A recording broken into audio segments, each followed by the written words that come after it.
Hello everyone and welcome back to another Naraka Bladepoint video. This is OSK and today we're finally back on the grind. We're going to talk about this patch in review. Now the goal of these types of videos is to lay out what went right and what went wrong with the specific patch notes, and in particular this will be from the perspective of someone in North America. I personally live in Tennessee, so that'll give you an idea of like what my ping is, what we're feeling over here in the West as far as like queue times, ping, and all that sort of stuff. The reason I'm putting this out there is because I feel like a lot of our Chinese and Southeast Asian friends have their sort of perspective on their own server over there, because from what I can see, at least in China mainland, the ping over there tends to be below 30, and FPS is great, and it looks like everything's working about as intended, which is great and all that. And I know that that's their biggest market for Naraka Bladepoint, so everything seems to be working as intended for at least their biggest targeted audience, which is great. But I would love to just give some perspective for us over here in the West. So with that being said, use these videos as a way to kind of gauge what the feel is for Naraka Bladepoint over here as opposed to our friends over in China and Southeast Asia, because the perspective can be a little bit different. The game plays a little bit differently.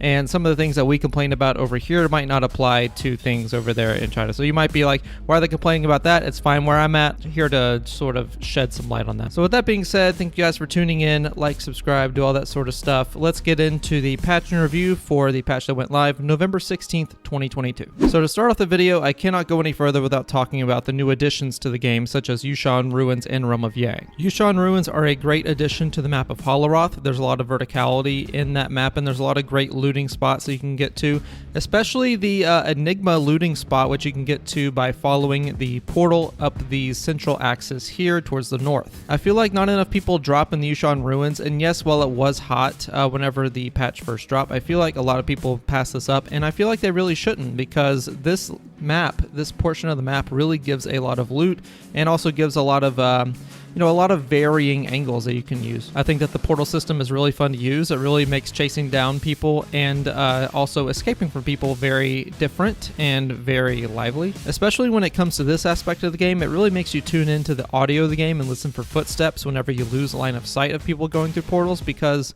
I feel like a lot of regular gameplay audio isn't really used all that much.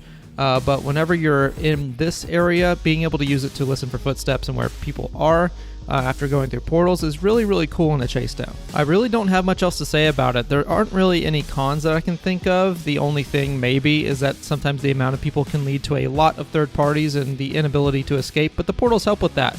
And I kind of wish those portals were a little bit more spread out among the map, because they are very fun to use, I can't lie. The second addition of this patch is Realm of Yang, and I don't think anybody has complained about this change. I think everybody welcomes it with open arms. For those of you that don't know, Realm of Yang is this mechanic in the Battle Royale mode where Sunwing will come fly in and spawn these orange portals. You get to go in and have a free 1v1, whether it be solos or team versus team in the Realm of Yang. The upside is you get some pretty great loot and some buffs whenever you win, but if you lose, you don't lose any gear or anything like that, but you do have a 4-minute 30-second timer put on you where you either must have a soul bloom essence consumed or you'll end up expiring, to say the least. In my opinion, it's a good evolution of the Bloodsport mode that they used to have for a limited time. I do believe that the 1v1 without a third party interrupting is a great addition to the Battle Royale mode, and the fact that you don't really lose that much off of it, I feel like brings a good for fun spirit to it. It makes it to where the buffs that you can get from it are good enough to want to go for it, and the debuffs you get from losing aren't bad enough to where you absolutely want to avoid it. So that being said, I hope Realm of Yang stays in the game for a long time to come. In fact, I hope it becomes a permanent part of the Battle Royale experience, because it is literally that good of a change. I'm so glad that they brought it.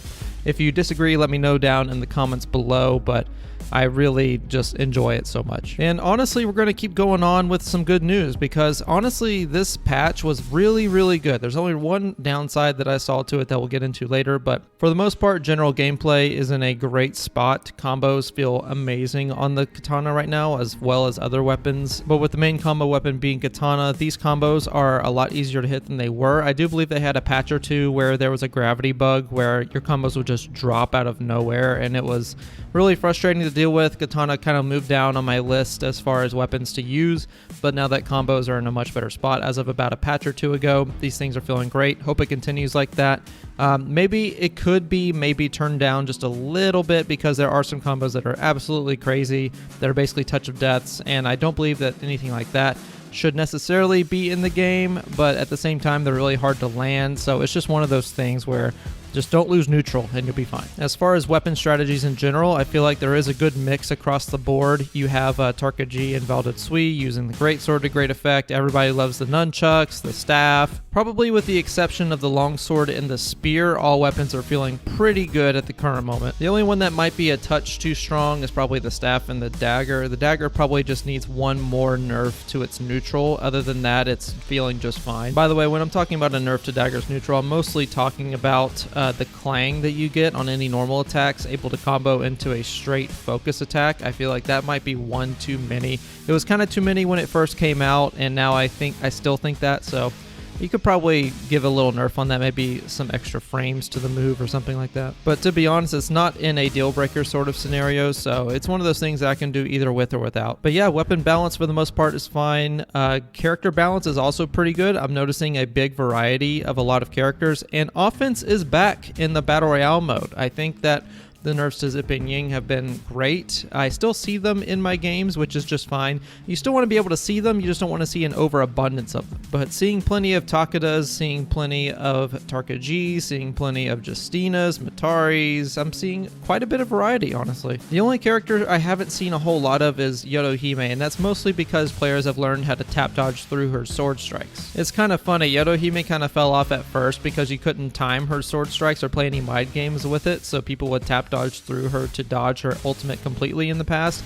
And now, although it's not automatic swipes anymore, it looks like we're right back to people dodging right through her ultimate, albeit with a bit of a different timing change. To be honest, I'm not 100% sure how you would buff her in a way that would feel good, but maybe you could give her back her cooldown on her F3, maybe up to 4.5 seconds instead of 5. I'm not really sure. This is kind of a symptom of the player base in general getting better at the game than anything. So in a sense, that's probably not a bad thing, but at the same time, the character has fallen off quite significantly. Going into the more technical spots of the game, the FPS has been a little bit better, I'm gonna be honest. We've had several patches in a while now where Naraka Bladepoint would advertise that its optimization has been improving, and while I haven't been able to see it, I can see it in this patch.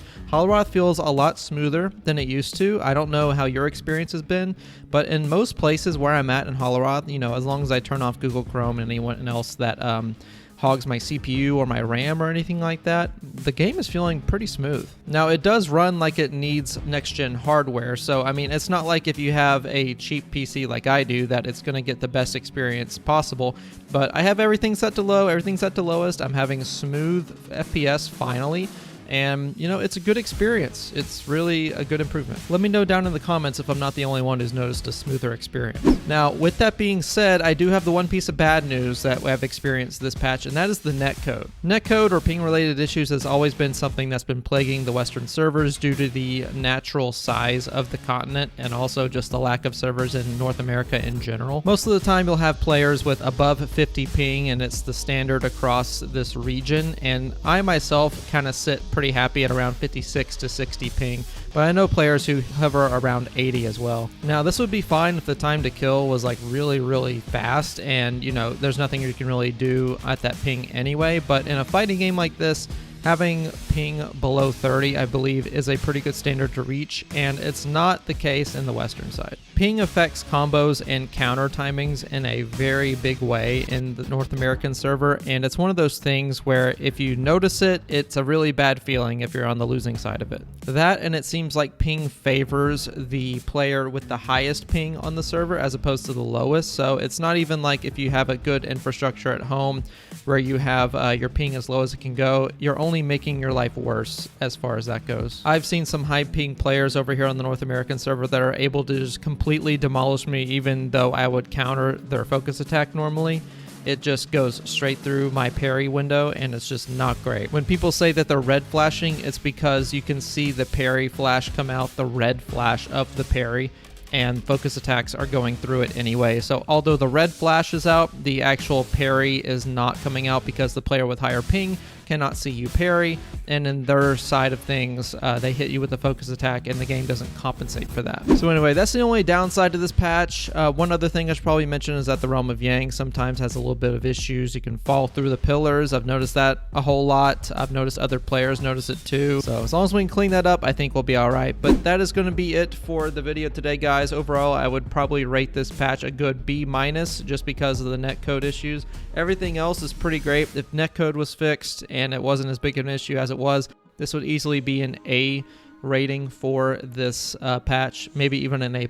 But that's going to do it for today's video. If you like the video, make sure you like and subscribe. Make sure you comment on what you like to see next. Follow me on the socials down below, specifically the Twitter and Discord links. They're all down there in the description. And thank you guys, the channel members. You guys have been fantastic. Thank you guys so much for your continued support. And with that, I will go ahead and go. I've been OSK. Y'all have a great day, and I will see you all out there. I